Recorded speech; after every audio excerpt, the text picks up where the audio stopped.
الحمد لله وحده والصلاة والسلام على من لا نبي بعده فأعوذ بالله من الشيطان الرجيم بسم الله الرحمن الرحيم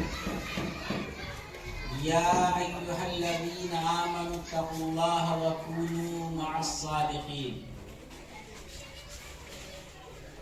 محترم اساتذہ کرام اور حاضرین طلباء، اللہ تعالیٰ کا بڑا فضل و کرم اور اس کا احسان عظیم ہوا کہ اس نے ہم سب کو ایمان کی دولت سے مالا مال فرمایا. مزید اس کا یہ کرم ہوا کہ ہمیں اور آپ کو دین کی نسبت پہ اپنے پاک گھر میں اکٹھا فرمایا. دعا کریں اللہ رب العزت ہمیں اور آپ کو صحیح بات سمجھنے کی، بعدہ عمل کی توفیق عطا فرمائے. دیکھیے عزیز بچوں اور حضرات اساتذہ کرام،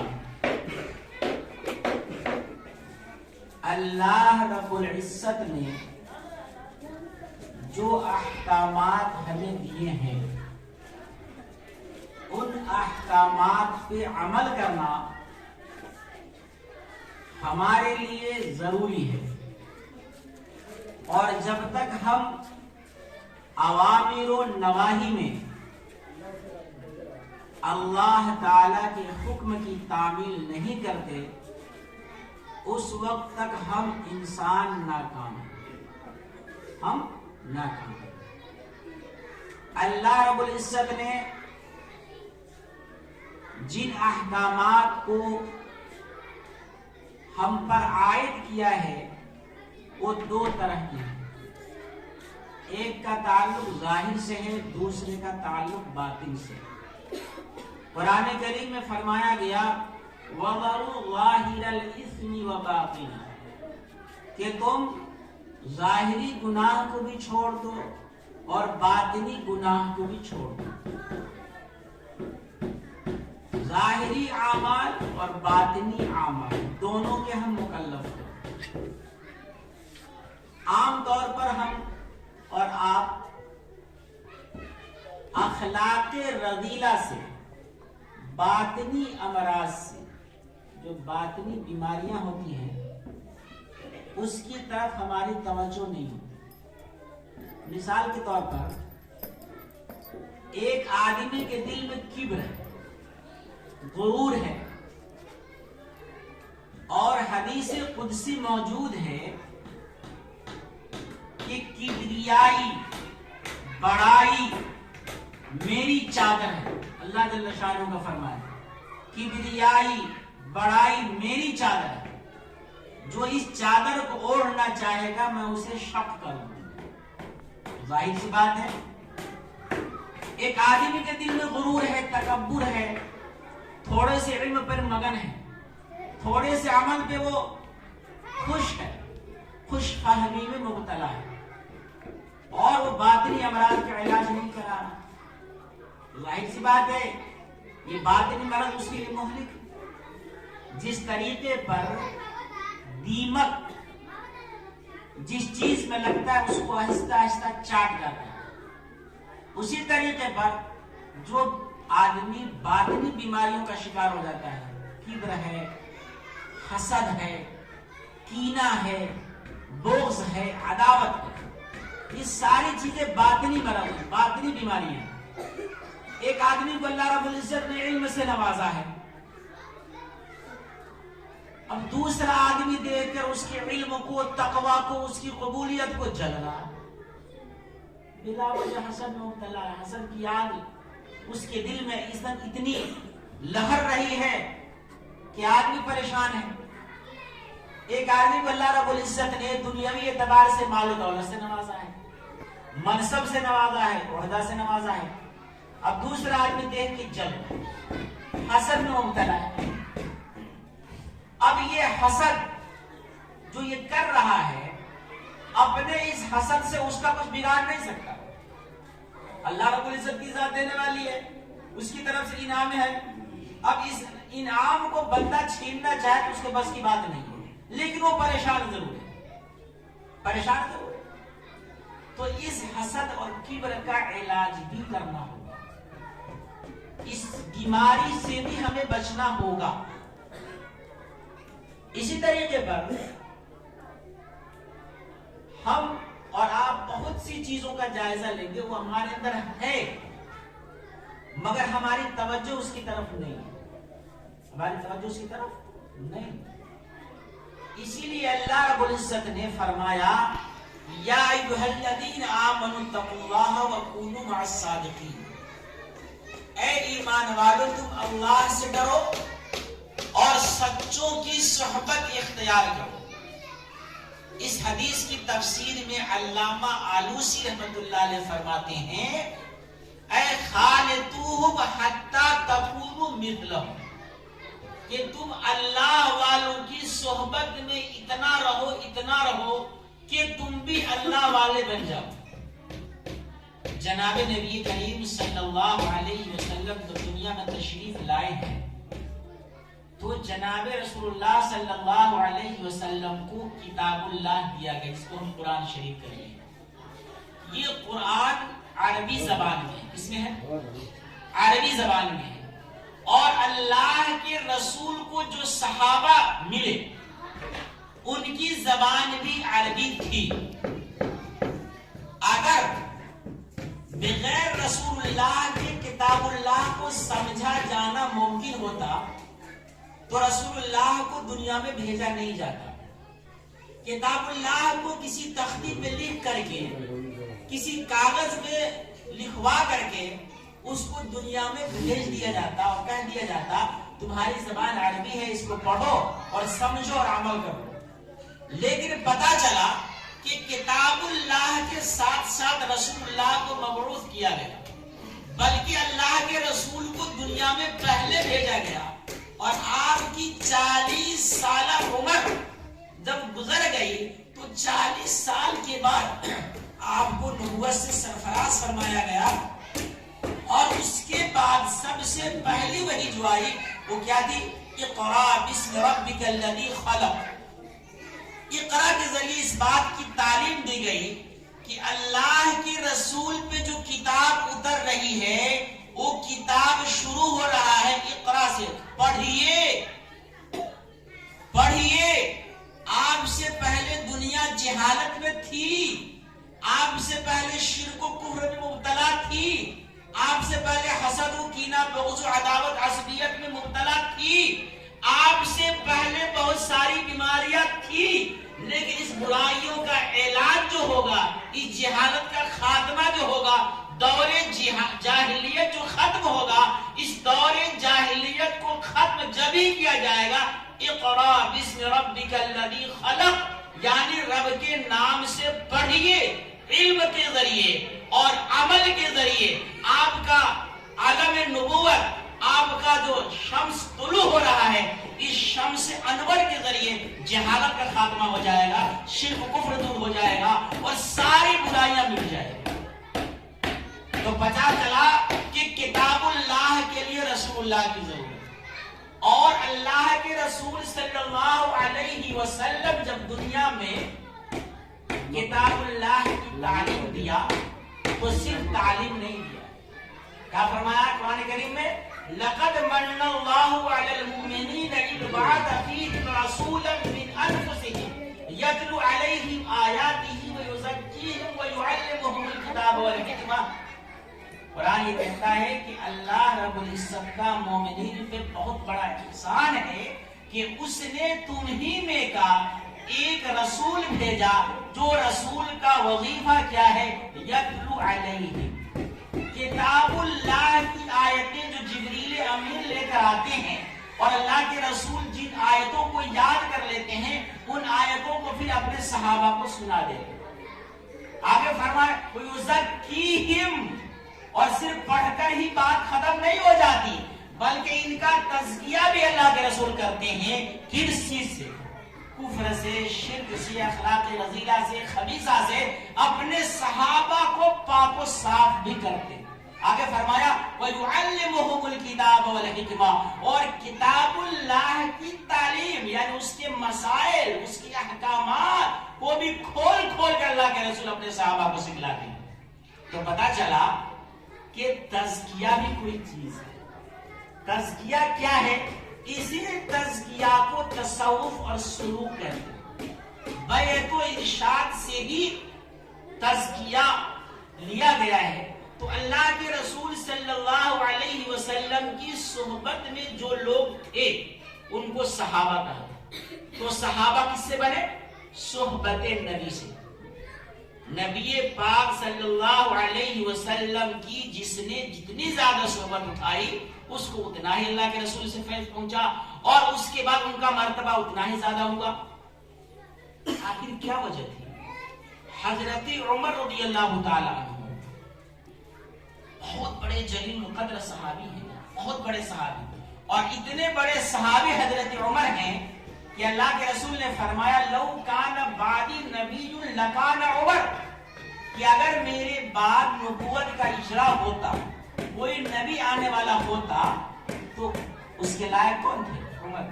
وہ عمر کہتے ہیں کہ اے صدیق، پوری میری زندگی کا عمل لے لو، پوری زندگی کا عمل لے لو، اور وہ رات، ہجرت کی رات جو اللہ کے رسول صلی اللہ علیہ وسلم کو تم اپنے کندھے پہ بٹھا کر ہجرت کی رات جو تم مدینہ لے گئے، اس رات کا عمل مجھے دے۔ کیا وجہ تھی؟ نبی کی صحبت صدیق اکبر کو جو ملی، اللہ اکبر، صدیق اکبر نے جو آپ کو اٹھایا اپنے کندھے پر، وہ عمر محروم ہے۔ عثمان غنی کو وہ فخر نہیں مل سکا، وہ شرف نہیں مل سکا، صحبت نبی کی برکت۔ نبی کی صحبت کی برکت ہے کہ حضرت عمر کہتے ہیں پوری زندگی کا عمل لے لو مگر ایک رات کا عمل مجھے۔ صدیق اکبر نے کہا نہیں، گھاٹے کا سودا میں نہیں کرتا، گھاٹے کا سودا میں نہیں کرتا۔ تو نبی پاک صلی اللہ علیہ وسلم کی صحبت سے صحابہ بنے، اللہ کے بندے عباد اللہ صحابہ بن گئے، اور پھر وہ صحابہ کہ اللہ نے فرما دیا رضی اللہ عنہم ورضوا عنہ، جب اللہ کے ان بندے نے، عباد اللہ نے جب رسول اللہ کی صحبت میں بیٹھ کر کتاب اللہ کو سیکھا اور بیت اللہ میں سیکھا، تو اب ان کو سند کیا ملی؟ رضوان اللہ کی خوشی، اللہ کی طرف سے رضامندی کا پروانہ کہ اللہ تجھ سے راضی ہو گیا اور تم لوگ بھی اللہ سے راضی۔ اللہ، یہ بڑا اعزاز ملے گا۔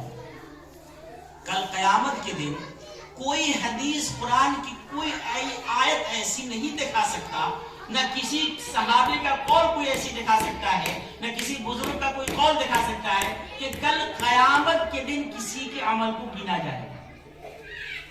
گنا نہیں جائے گا بلکہ عمل کو تولا جائے گا۔ تولا جائے گا۔ تولنے کا مفہوم بتاتا ہے کہ ممکن ہے کہ کسی کی 2 رکعت میں اللہ نے اتنا وزن پیدا کر دیا ہو کہ کسی کی 200 رکعت میں وہ وزن نہ ہو۔ اسی لیے پورے علماء اہل سنت والجماعت کا اس بات پر اتفاق ہے کہ نبی کی 2 رکعت نماز کے مقابل میں پورے اولیاء اللہ کی پوری زندگی نہیں ہو سکتی۔ کیوں؟ نبی کی تربیت اللہ کرتا ہے، اور صحابہ کا جو مقام ہے معمولی درجہ، میں ان کے حساب سے کہہ رہا ہوں، معمولی نہیں ہوتے، صحابی معمولی نہیں ہو سکتا، لیکن میں ان کے حساب سے کہتا ہوں صحابہ میں جو فرق مراتب ہے، تو صحابہ میں جو ادنا درجے کے صحابی ہوں گے پوری دنیا کی اللہ کے ولیوں کے پلے میں رکھ دیا جائے اور صحابی کو پلے میں رکھ دیا جائے، صحابی کا مرتبہ بڑھ جائے۔ کیوں؟ صحابی کو صحبت نبی ملا ہوگا، باقی اولیاء کو صحبت نبی نہیں ملا۔ اسی طریقے میں چلے جائیے، جن آنکھوں نے صحابہ کو دیکھا وہ تابعین کہلائے، اور یہ تابعین کا مقام جو ہے امام ابو حنیفہ رحمۃ اللہ علیہ سارے ائمہ میں فائق اور افضل کیوں ہے؟ ان کو صحابہ کی صحبت ملی، ان کو صحابہ کی صحبت ملی ہے۔ اور اس لیے یہ تابعی کہلائے اور سارے ائمہ پر فائق ہیں، اشرف ہیں، بہتر ہیں۔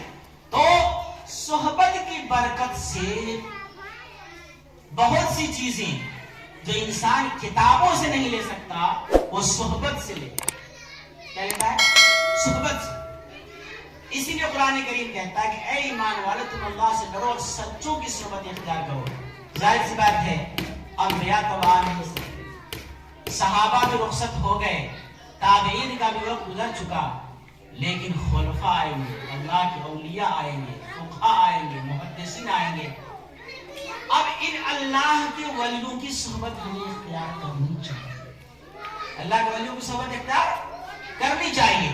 اور اللہ کے ولیوں کی جب صحبت ہم اختیار کریں گے اس سے کیا فائدہ ہوگا؟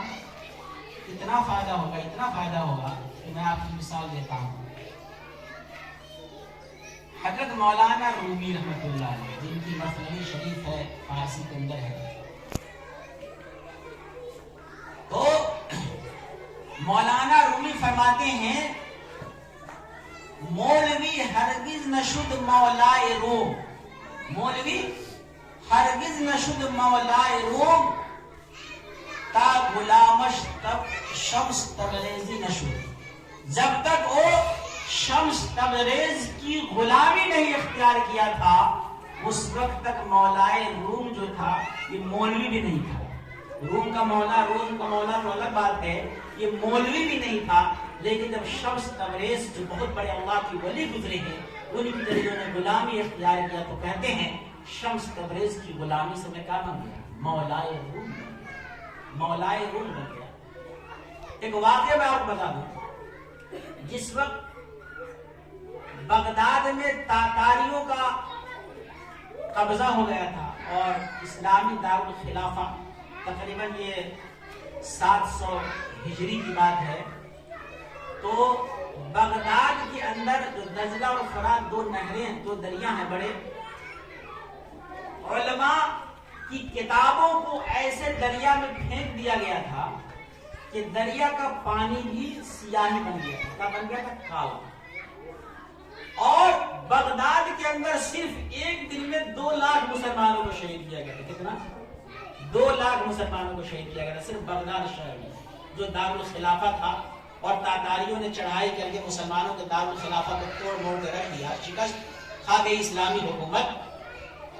تو مسلمانوں پر اتنا دہشت اور اتنا ڈر سوار تھا کہ تاریخ میں آتا ہے کہ ایک خاتون، ایک بوڑھی خاتون تاتاری کی ایک نوجوان مسلمان سے کہتی ہے کہ تم یہیں کھڑے رہو، یہاں سے ٹس سے مس نہیں ہونا، ابھی میرے ہاتھ میں کوئی ہتھیار نہیں ہے، میں گھر جا رہی ہوں اور گھر سے تلوار لاؤں گی، تجھ کو ذبح کروں گی، تم نہیں رہو۔ تاریخ شاہد ہے کہ وہ نوجوان وہی کھڑا رہا اور بوڑھی خاتون گھر سے آئی اور اس کو وہی ذبح کر دیا۔ اتنا ڈر تھا تاتاریوں کا سوار کہ مسلمان ٹس سے مس نہیں ہوتا تھا۔ ایک مرتبہ اسی بغداد کے تقریباً قریب کے اندر ایک شہر پڑتا ہے دربند۔ کیا شہر ہے؟ دربند۔ اس زمانے میں نام چینج ہو گیا ہوگا، اس زمانے میں دربند اس کو کہتے تھے۔ تو تاتاریوں کے بادشاہ کا شہزادہ، بادشاہ کا بیٹا، اپنے لاؤ لشکر کے ساتھ اس دربند شہر پہ حملہ کیا۔ کیا کیا؟ حملہ۔ مسلمان تو اتنے ڈرے اور سہمے ہوئے تھے کہ اس کے آنے سے پہلے پورا شہر خالی کر دیا، پورا شہر خالی۔ جب پورا شہر خالی ہو کے کر دیا، اب وہ شہزادہ آیا، لاؤ لشکر کے ساتھ پڑاؤ ڈالا، کہا کہ دیکھو چکر لگاؤ، مسلمان تو نہیں یہاں۔ تو سب نے آ کے بتایا کوئی مسلمان نہیں، سب خالی کر کے نکل چکے۔ بہت خوش ہوا، اترایا ہوا، کہا کہ میرا ڈر اتنا غالب ہے مسلمانوں پر کہ سنتے ہی شہر خالی کر گیا۔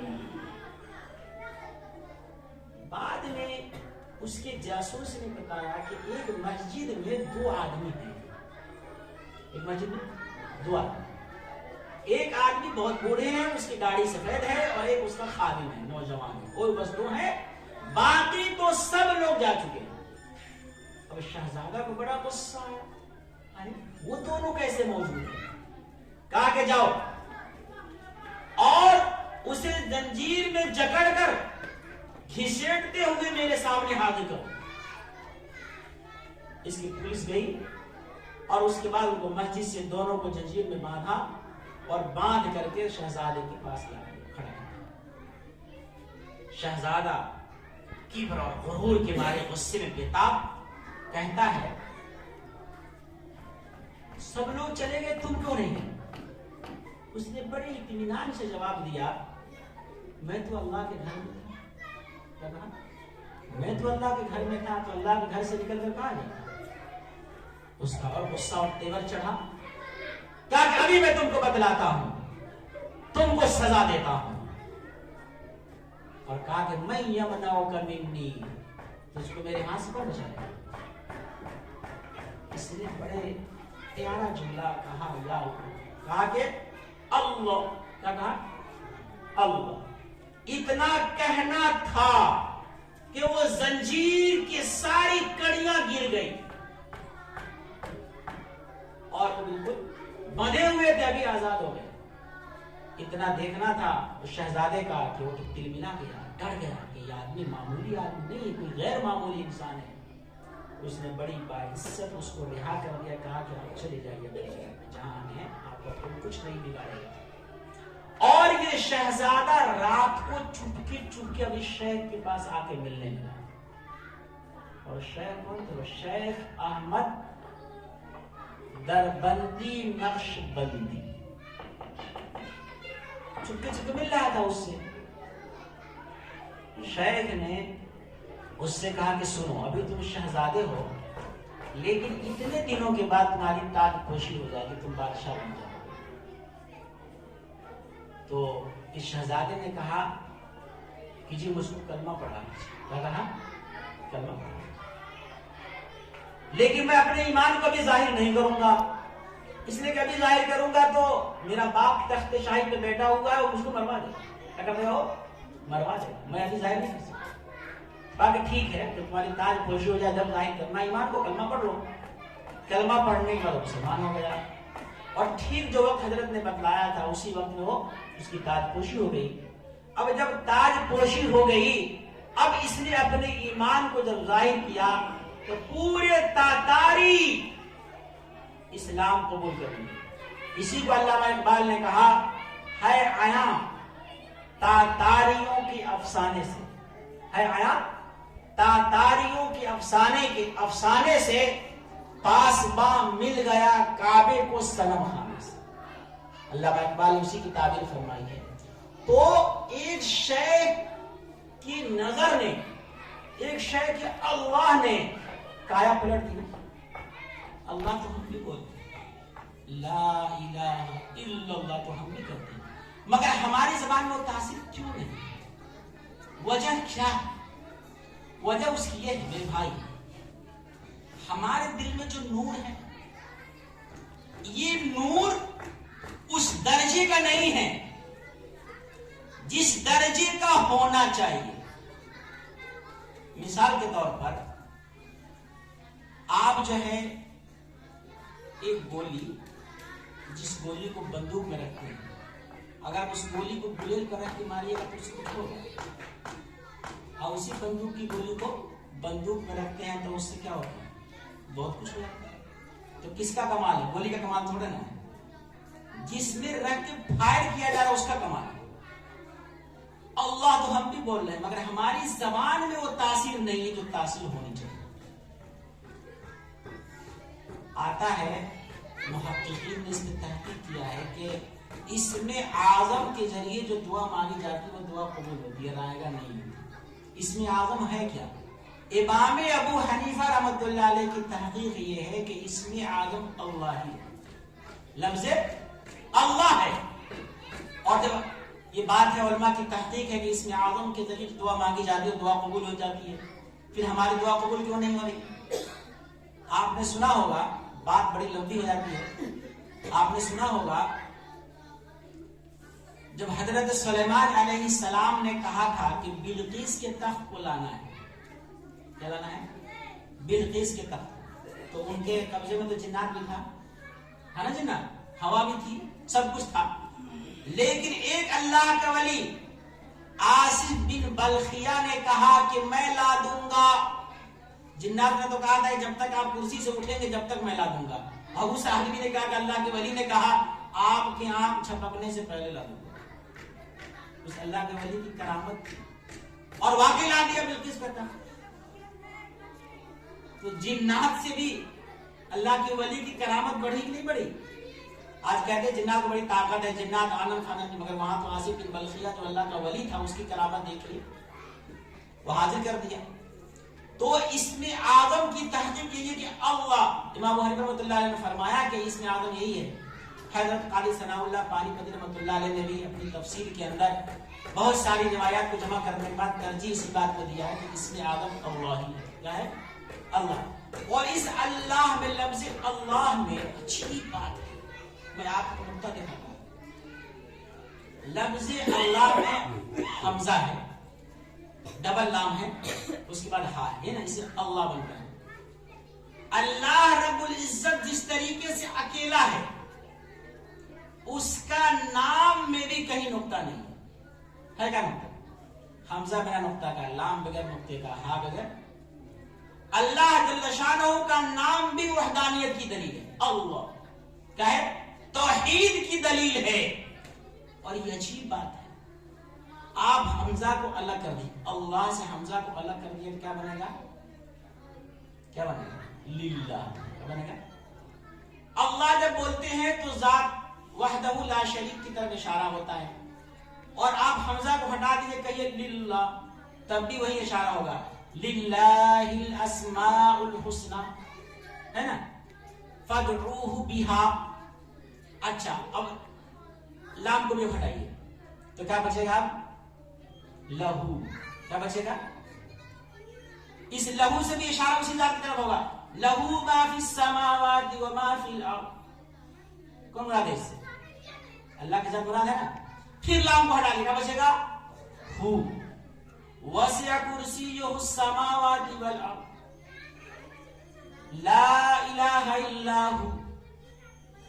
اللہ کے نام میں اچھی بات ہے کہ اس کا پورا حرف اللہ کی ایک ہونے کی شہادت دیتا ہے، ایک ہونے کی شہادت دیتا ہے.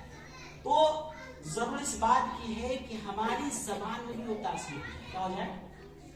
اور یہ تاثیر کب پیدا ہوتی ہے؟ یہ تاثیر جب پیدا ہوگی جب آپ اپنا کوئی شیخ، کوئی پیر چنیے گا، اس کے ہاتھ پہ ہاتھ دیجیے گا. کیونکہ جتنے سلاسل ہیں، جتنے سلسلے ہیں، سلاسل اربع، شاذلیہ ہو، نقشبندیہ ہو، سہروردیہ ہو، چشتیہ ہو، یہ سارے سلاسل جو ہیں حضرت علی رضی اللہ تعالیٰ عنہ اس کا سلسلہ ملتا ہے. کہاں سے ملتا ہے؟ حضرت علی رضی اللہ تعالیٰ عنہ اور پھر اللہ کے رسول صلی اللہ علیہ وسلم. تو تصوف کوئی الگ چیز نہیں، شریعت سے دور چیز نہیں، ایک ظاہر ایک باطن ہے.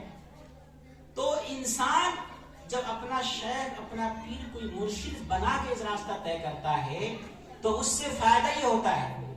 کبھی کبھی آدمی جب اکیلے ذکر کرتا ہے، ذکر تو ہر آدمی کرتا ہے، لیکن ذکر جو ہے ایک ہے شیخ کے بتائے ہوئے طریقے کے مطابق. جیسے بچہ نورانی قاعدہ پڑھتا ہے تو نورانی قاعدہ پڑھانے کے لیے الف با تا تا کہاں سے نکلے گا؟ بچہ بتاتے ہیں نا کہ یہ اس کو یہاں سے نکال. پھر وہی بچہ اما پارا شروع کرتا ہے، قرآن شروع کرتا ہے، تو استاد اس کا ظاہری قول کو درست کرتا رہتا ہے تو اس کی زبان بڑی اچھی ہو جاتی ہے. ایک بچہ جو الف نہیں کہہ پاتا پورے 30 پارا کہا ہے نا. اسی طریقے ہمارے مشائخ جو ہے اللہ والے جب ذکر سکھلاتے ہیں اس کا ایک کورس ہوتا ہے. جب اس کورس کے حساب سے ہم ذکر کریں گے، ایک ایک ایک ایک منزل پہ جب چڑھیں گے نا تو اس سے فائدہ کیا ہوگا کہ آپ کے دل کے اندر، چونکہ گناہوں کی وجہ سے جو دل آدمی کا سیاہ بنتا ہے تو ڈائریکٹ کسی چیز کو آپ اگر صاف کرنا چاہیں تو صاف نہیں ہوتا. لیکن مسائل کے بتائے ہوئے طریقے کے مطابق آہستہ آہستہ آہستہ کریں گے جب اس کو، تو کیا بن جائے گا؟ وہ آدمی آہستہ آہستہ آہستہ آہستہ جو ہے وہ آدمی منزل کو طے کرتا چلا جائے. ہمارے الحمدللہ جو مولانا اشتیاق صاحب ہیں نقشبندی شاذلی، میں آپ کو بتا دوں لفاظی تو ہمیں بہت کرنے آتا ہے، بہت بول لیتا ہوں، لیکن ہم کو بھی وہ چیز نہیں ملی، یہ تو ملی.